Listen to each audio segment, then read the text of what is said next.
Bonjour, notre photo du jour est un tacle glissé. Le défenseur de l'équipe de France de football, Jules Koundé, débarque au centre d'entraînement de Clairefontaine. Depuis des mois, les Bleus s'y livrent une compétition d'images dont les médias raffolent et qui consiste à distinguer celui qui sera le mieux sapé en dehors du terrain. On y observe les tenues des plus excentriques aux plus branchés, car s'émanciper tout à la fois du collectif, de la tradition et du terrain purement sportif est devenu un nouvel enjeu pour les joueurs de football. La photo a été prise le 11 novembre 2024 dans l'enceinte du château de Clairefontaine où s'entraînent les joueurs de l'équipe de France. À bientôt 26 ans, Jules Koundé, arrière droit du FC Barcelone et de la sélection nationale, rentre au pays pour préparer 2 matchs de la Ligue des Nations. Le joueur porte une tenue de sport classique, pantalon de jogging noir, chaussures à crampons d'entraînement et bonnet sur la tête. Sur le dos, une veste de survêtement aux couleurs de la France, floquée du coq, l'emblème des Bleus. Mais un petit détail surprend. Il ne s'agit pas du modèle actuel sur lequel le coq est surmonté de 2 étoiles, témoignant des victoires en Coupe du Monde 1998 et 2018, mais d'une veste originale, celle que portaient les joueurs de l'équipe de France à l'Euro 1992. Par ailleurs, cette veste est de marque Adidas, l'équipementier personnel de Koundé, alors que c'est Nike qui habille les Bleus depuis 2011. Pour rehausser sa tenue de sport, Jules Koundé a choisi d'y associer des lunettes de soleil Versace à 265 € et ce large sac matelassé noir Louis Vuitton vendu près de 11 000 €. Sur son compte Instagram, il expose d'ailleurs son look du jour dans le détail. Passionné de mode, Jules Koundé est devenu en moins de 2 ans le joueur le plus branché de la planète foot. Ses looks très étudiés font parler de lui à chacune de ses apparitions.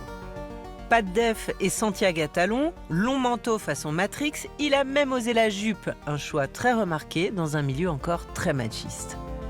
Des partis pris payants puisqu'en 2023, il a été sacré personnalité la mieux habillée de l'année par Outlander, un magazine de mode londonien qui fait référence. Peu à peu, quelques-uns de ses coéquipiers tricolores lui ont emboîté le pas, se livrant à une farouche guerre de vestiaire. À tel point que la traditionnelle arrivée des joueurs a été rebaptisée le Clairefontaine Walk, en référence au Catwalk, ce podium sur lequel défilent les mannequins. Jules, il a montré de très belles pièces et moi je lui ai toujours dit dans tous les cas, moi je suis là pour te concurrencer et ça va être la guerre entre toi et moi. Stéphane Monté est photographe au journal L'Équipe. Depuis 25 ans, il couvre les rassemblements des Bleus à Clairefontaine. Il nous décrit ce curieux cérémonial qui a fini par ressembler à la montée des marches du Festival de Cannes. L'arrivée des joueurs était avant un peu moins formelle. Les joueurs arrivaient soit en taxi, soit directement avec des amis qui les amenaient. Ils étaient autorisés à rentrer directement avec leur propre véhicule.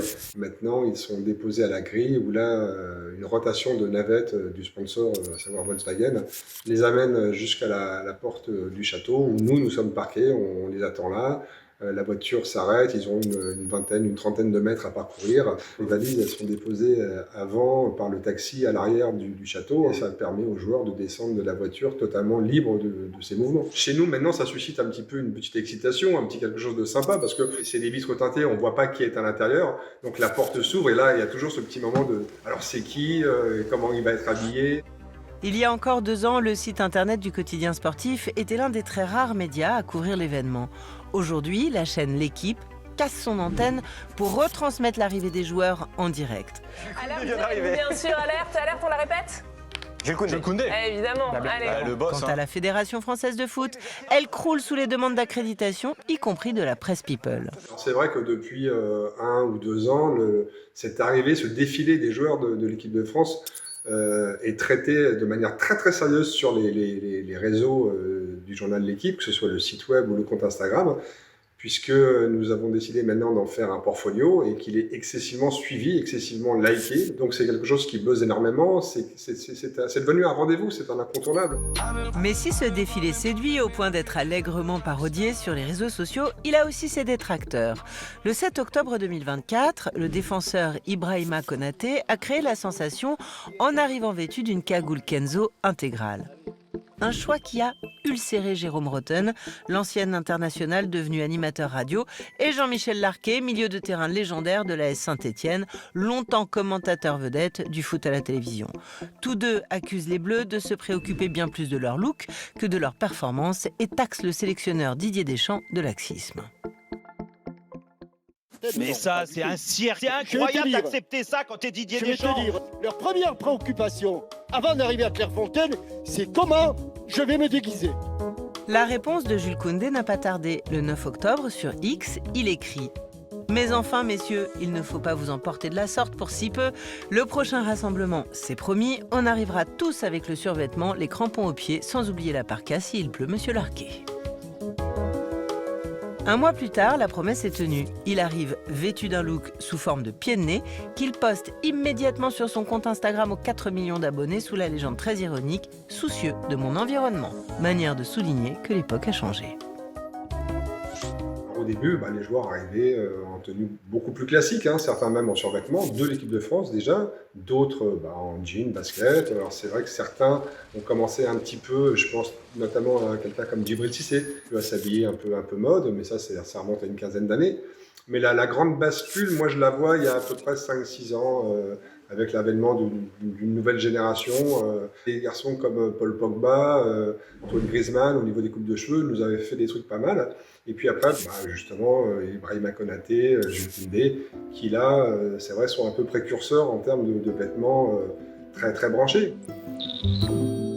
Dans les grands clubs de foot, comme en sélection nationale, tous les joueurs sont priés de porter la tenue officielle du sponsor de l'équipe, à la fois dans un souci d'uniformité et pour honorer de très juteux contrats commerciaux. À Clairefontaine, en défilant dans la tenue de leur choix, les footballeurs se réapproprient donc tout à la fois leur image et leur singularité. Pour les joueurs, l'arrivée à Clairefontaine est devenue un moment primordial. C'est carrément ce qu'on appelle un moment signature. C'est le moment pendant lequel tu peux prendre la parole de façon stylistique et exprimer de façon assez précise et radicale ce que tu as envie de raconter de toi. On sait désormais qu'on va assister à un véritable spectacle. Enfin, c'est un moment qui est attendu. Vous n'avez pas ça en Allemagne, vous n'avez pas ça en Italie, vous n'avez pas ça en Angleterre. Leur source d'inspiration première sont les joueurs de basketball de la NBA aux États-Unis. Ils ont été vraiment les pionniers à ce niveau-là, et on a carrément créé une expression qui s'appelle le tunnel fit. Le tunnel fit, c'est l'arrivée au vestiaire des joueurs. Et là, c'est la surenchère de celui qui aura le look le plus excentrique, le plus flamboyant. Alors bien sûr, dans le passé, les joueurs de basketball américains étaient déjà très exubérants. On pense à Dennis Rodman avec ses tatouages, ses tenues androgynes. Mais ça a explosé avec l'avènement avec l'explosion des réseaux sociaux. Le joueur emblématique du tunnel fit, c'est Russell Westbrook. Ses styles vestimentaires, quand il franchissait justement le tunnel fit, était tellement mis en avant et tellement observé que le Vogue américain lui a demandé de devenir journaliste de mode et de couvrir les défilés de mode de Paris, de New York et de Milan. Je pense que Jules Koundé fait partie de ces footballeurs qui vont emboîter le pas des basketteurs. Certains footballeurs s'entourent même de stylistes pour préparer leur arrivée à Clairefontaine. Adidas l'a bien compris et a donc proposé, loin du terrain sportif, un partenariat très singulier à Jules Koundé. Chez Adidas, on lui met à disposition une équipe et notamment un styliste qui l'aide à chiner des pièces rares de la marque, des pièces rares Adidas, des pièces vintage, qu'il pourra très facilement mixer avec son vestiaire personnel. Son rapport à la mode est si fin que l'équipementier a compris que c'est un vecteur sur lequel on pouvait appuyer. Avant ça, quand on disait un look de footballeur, ça résonnait assez souvent de façon assez péjorative dans la bouche des gens de la mode. Le premier footballeur qui a créé un pont de façon assez naturelle entre les marques de luxe et le football, c'est David Beckham. Enfin, David Beckham a très vite séduit les marques de luxe, encore une fois parce qu'il avait un rapport à la mode qui était extrêmement authentique.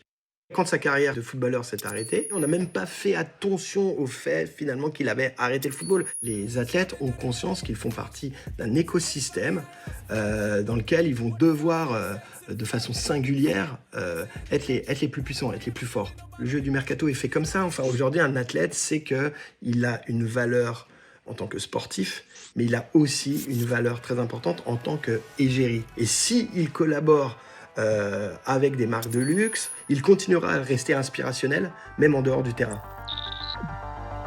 En septembre 2024, Jules Koundé est devenu le visage officiel d'une luxueuse marque de prêt-à-porter, Jacquemus. Une maison très tendance qui collabore ici pour la première fois avec un footballeur. La campagne publicitaire partagée sur Instagram a enregistré plus de 760 000 likes, devenant ainsi l'une des publications les plus populaires de la marque. Preuve que l'image de Jules Koundé fait recette. C'était une enquête de Camille Bourlot pour le Dessous des images. Salut à tous.